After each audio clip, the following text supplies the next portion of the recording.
നമസ്കാരം. നമ്മുടെയെല്ലാം ജീവിതത്തിലെ ഒരു പ്രധാന ഘട്ടമാണ് റിട്ടയർമെന്റ്, അല്ലേ?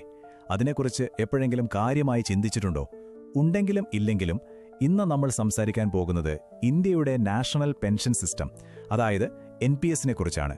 നിങ്ങളുടെ ഭാവി സുരക്ഷിതമാക്കാൻ സഹായിക്കുന്ന ഈയൊരു വലിയ നിക്ഷേപ പദ്ധതിയെക്കുറിച്ച് അറിയേണ്ടതെല്ലാം നമുക്ക് വളരെ സിമ്പിളായിട്ടൊന്ന് നോക്കാം. 9 ലക്ഷം കോടി രൂപ. ഇതൊരു ചെറിയ സംഖ്യയല്ല. ഇത്രയും വലിയൊരു തുകയാണ് നിലവിൽ NPS കൈകാര്യം ചെയ്യുന്ന ആസ്തി.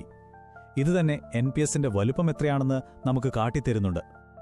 അപ്പോൾ സ്വാഭാവികമായും ഒരു ചോദ്യം വരും: എന്താണ് NPS? എന്തുകൊണ്ടാണ് പ്രത്യേകിച്ച് 25നും 35നും ഇടയിൽ പ്രായമുള്ള ചെറുപ്പക്കാർക്കിടയിൽ ഇത് ഇത്രയും പോപ്പുലർ ആവുന്നത്? ശരി, നമുക്ക് ഇതിൻ്റെ ഉള്ളിലേക്കൊന്ന് ഇറങ്ങിച്ചെല്ലാം.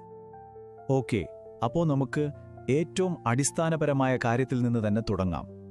എന്താണ് ശരിക്കും ഈ നാഷണൽ പെൻഷൻ സിസ്റ്റം? വളരെ ലളിതമായി പറഞ്ഞാൽ NPS നിങ്ങളുടെ റിട്ടയർമെന്റ് കാലത്തേക്കുള്ളൊരു വലിയ സമ്പാദ്യപ്പെട്ടി പോലെയാണ്. നിങ്ങൾ അതിലേക്ക് സ്ഥിരമായി പണം നിക്ഷേപിക്കുന്നു. ആ പണം കാലക്രമേണ വളരുന്നു. ഒടുവിൽ വിരമിക്കുമ്പോൾ നിങ്ങൾക്കൊരു വലിയ തുകയും ഒപ്പം എല്ലാ മാസവും ഒരു പെൻഷനും കിട്ടുന്നു. ശ്രദ്ധിക്കേണ്ട കാര്യം, ഇതൊരു പദ്ധതി എന്നതിനേക്കാൾ ഒരു ചിട്ടയായ സംവിധാനമാണ്. ഇവിടെയാണ് ഒരു പ്രധാനപ്പെട്ട കാര്യം നമ്മൾ ശ്രദ്ധിക്കേണ്ടത്. പലരും വിചാരിക്കുന്നത് NPS എന്നത് ഗവൺമെന്റ് പെൻഷൻ കൊടുക്കുന്നൊരു സ്കീമാണെന്നാണ്. എന്നാൽ അതൊരു തെറ്റിദ്ധാരണയാണ്. സത്യത്തിൽ അത് അങ്ങനെയല്ല. ഇതൊരു സ്കീം എന്നതിലുപരി നമ്മുടെ റിട്ടയർമെന്റ് കാലത്തേക്ക് ഒരു വലിയ തുക, ഒരു കോർപ്പസ് ഉണ്ടാക്കിയെടുക്കാൻ സഹായിക്കുന്ന ഒരു സിസ്റ്റമാണ്. ആ വ്യത്യാസം വളരെ വലുതാണ്. അപ്പോൾ എന്തുകൊണ്ടാണ് ഇത്രയധികം ആളുകൾ NPSലേക്ക് വരുന്നത്? കാരണങ്ങൾ ഒരുപാടുണ്ട്. ഒന്ന്, ഇതിന്റെ നടത്തിപ്പ് ചിലവ് വളരെ കുറവാണ്. പിന്നെ കിട്ടുന്ന ടാക്സ് ബെനിഫിറ്റ്സ് അത് വളരെ വലുതാണ്. പോരാത്തതിന് മാർക്കറ്റുമായി ലിങ്ക് ചെയ്തതുകൊണ്ട് നല്ല റിട്ടേൺസും പ്രതീക്ഷിക്കാം. ഇതെല്ലാമാണ് NPSനെ ഒരു മികച്ച ദീർഘകാല നിക്ഷേപ ഓപ്ഷനാക്കി മാറ്റുന്നത്. ഇനി NPSലെ ഏറ്റവും പ്രധാനപ്പെട്ട ഒരു ഭാഗത്തേക്ക് വരാം.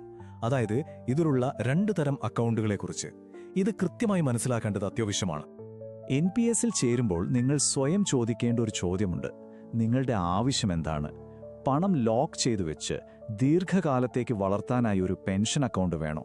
അതോ എപ്പോ വേണമെങ്കിലും പണം പിൻവലിക്കാൻ പറ്റുന്ന ഒരു ഫ്ലെക്സിബിൾ അക്കൗണ്ട് വേണോ? ഈ ചോദ്യത്തിന്റെ ഉത്തരമാണ് Tier 1, Tier 2 അക്കൗണ്ടുകൾ. സിമ്പിളായി പറഞ്ഞാൽ Tier 1 ആണ് നിങ്ങളുടെ മെയിൻ പെൻഷൻ അക്കൗണ്ട്. ഇത് നിർബന്ധമാണ്. ഇതിലിടുന്ന പണം നിങ്ങളുടെ റിട്ടയർമെന്റ് വരെ ലോക്കായിരിക്കും. പക്ഷേ ഇതിനാണ് നിങ്ങൾക്ക് ഗംഭീര ടാക്സ് ബെനിഫിറ്റ്സ് കിട്ടുന്നത്. ഇനി Tier 2 ആണെങ്കിലോ, അത് നിങ്ങളുടെ ഒരു സാധാരണ സേവിങ്സ് അക്കൗണ്ട് പോലെയാണ്. എപ്പോൾ വേണമെങ്കിലും പണം ഇടാം. പക്ഷേ അതിന് സർക്കാർ ജീവനക്കാർക്കൊഴികെ മറ്റാർക്കും കാര്യമായ ടാക്സ് ഇളവുകളൊന്നും കിട്ടില്ല. അതാണ് വ്യത്യാസം. ശരി, അപ്പോൾ ഏത് തരം അക്കൗണ്ട് വേണമെന്ന് നമ്മൾ തീരുമാനിച്ചു. ഇനി അടുത്ത സ്റ്റെപ്പ്: നമ്മുടെ പണം എങ്ങനെയാണ് നിക്ഷേപിക്കേണ്ടത്? ഇവിടെ NPS നിങ്ങൾക്ക് 2 വഴികളാണ് തരുന്നത്. ഒന്ന്, നിങ്ങൾക്ക് കാര്യങ്ങളെല്ലാം സിസ്റ്റത്തിന് വിട്ടുകൊടുക്കാം. അതിനെ ഓട്ടോ ചോയ്സ് എന്ന് പറയും. അല്ലെങ്കിൽ എല്ലാ കാര്യങ്ങളും നിങ്ങൾക്ക് തന്നെ നിയന്ത്രിക്കാം. അതാണ് ആക്റ്റീവ് ചോയ്സ്. നിങ്ങളുടെ അറിവും താൽപ്പര്യവും അനുസരിച്ച് ഏതു വേണമെങ്കിലും തിരഞ്ഞെടുക്കാം. നിങ്ങൾക്ക് ഇൻവെസ്റ്റ്മെന്റിനെക്കുറിച്ച് വലിയ ധാരണയില്ല, അല്ലെങ്കിൽ ഇതിനൊന്നും സമയം കളയാൻ താൽപ്പര്യമില്ലെങ്കിൽ ഓട്ടോ ചോയ്സ് ആണ് ബെസ്റ്റ്. ഇവിടെ നിങ്ങൾ ചെയ്യേണ്ടത് നിങ്ങളുടെ റിസ്ക് എടുക്കാനുള്ള കപ്പാസിറ്റി അനുസരിച്ച് അഗ്രസീവ്, മോഡറേറ്റ് അല്ലെങ്കിൽ കൺസർവേറ്റീവ് ഇതിലൊന്ന് തിരഞ്ഞെടുക്കുക എന്നത് മാത്രമാണ്. ബാക്കിയെല്ലാം സിസ്റ്റം നോക്കിക്കൊള്ളും. നിങ്ങളുടെ പ്രായം കൂടുന്തോറും റിസ്ക് കുറഞ്ഞ നിക്ഷേപങ്ങളിലേക്ക് പണം ഓട്ടോമാറ്റിക്കായി മാറും. ഇനി അല്ല, നിങ്ങളുടെ നിക്ഷേപത്തിന്റെ പൂർണ്ണ നിയന്ത്രണം നിങ്ങൾക്ക് തന്നെ വേണമെന്നുണ്ടെങ്കിൽ ആക്റ്റീവ് ചോയ്സ് എടുക്കാം. ഇവിടെ 4 ഓപ്ഷനുകളുണ്ട്: ഓഹരികൾ, സർക്കാർ ബോണ്ടുകൾ, കോർപ്പറേറ്റ് ബോണ്ടുകൾ, പിന്നെ മറ്റ് ആൾട്ടർനേറ്റീവ് നിക്ഷേപങ്ങൾ.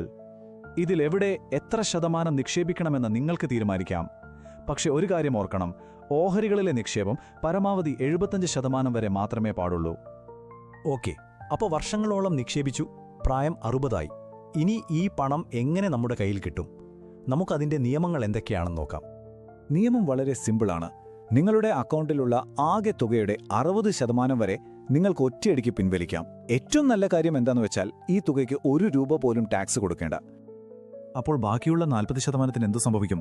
ആ തുക ഉപയോഗിച്ച് നമ്മളൊരു ആന്വിറ്റി വാങ്ങണം. എന്താണ് ആന്വിറ്റി എന്ന് ചിന്തിക്കുന്നുണ്ടാകും, അല്ലേ? അതായത് ഈ പണം നമ്മളൊരു ഇൻഷുറൻസ് കമ്പനിക്ക് കൊടുക്കുന്നു. പകരം അവർ നമുക്ക് ജീവിതകാലം മുഴുവൻ എല്ലാ മാസവും ഒരു നിശ്ചിത തുക പെൻഷനായി തരുന്നു. ഇതാണ് നമ്മുടെ യഥാർത്ഥ മാസ പെൻഷനായി വരുന്നത്.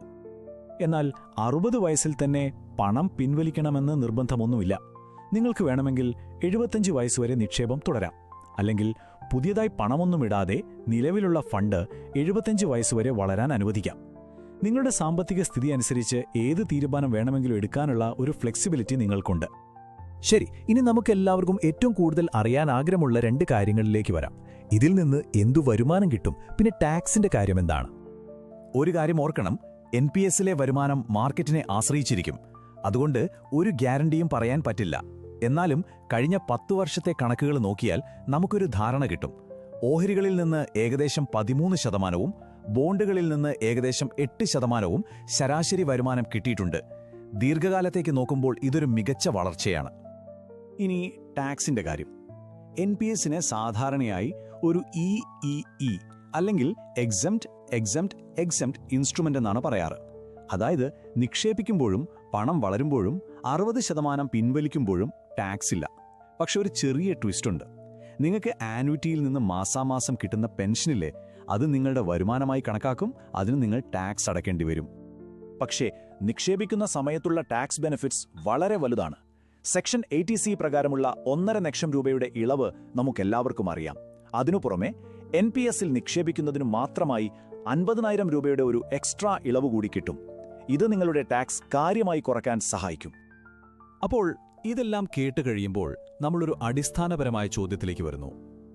റിട്ടയർമെന്റിനെ നിങ്ങൾ എങ്ങനെയാണ് കാണുന്നത്? പണം സ്വരൂപിക്കാനുള്ള ഒരു യാത്രയായിട്ടാണോ, അതോ ഒരു വരുമാനമുറപ്പാക്കുന്ന ലക്ഷ്യസ്ഥാനമായിട്ടാണോ? ഇതിൽ നിന്ന് നമ്മൾ മനസ്സിലാക്കേണ്ട പ്രധാന കാര്യം ഇതാണ്: NPS ഈ 2 കാര്യങ്ങളും ഒരുമിച്ചു നൽകുന്നു. ഇത് നിങ്ങളുടെ സമ്പത്ത് വളർത്താനുള്ള ഒരു ചിട്ടയായ യാത്രയാണ്. അതേസമയം തന്നെ വിരമിച്ചതിനു ശേഷം വരുമാനം ഉറപ്പാക്കാനുള്ള ഒരു ലക്ഷ്യസ്ഥാനം കൂടിയാണ്. നിങ്ങളുടെ സാമ്പത്തിക ഭാവിക്ക് വേണ്ടിയുള്ള ഒരു മികച്ച തിരഞ്ഞെടുപ്പായിരിക്കും ഇത്.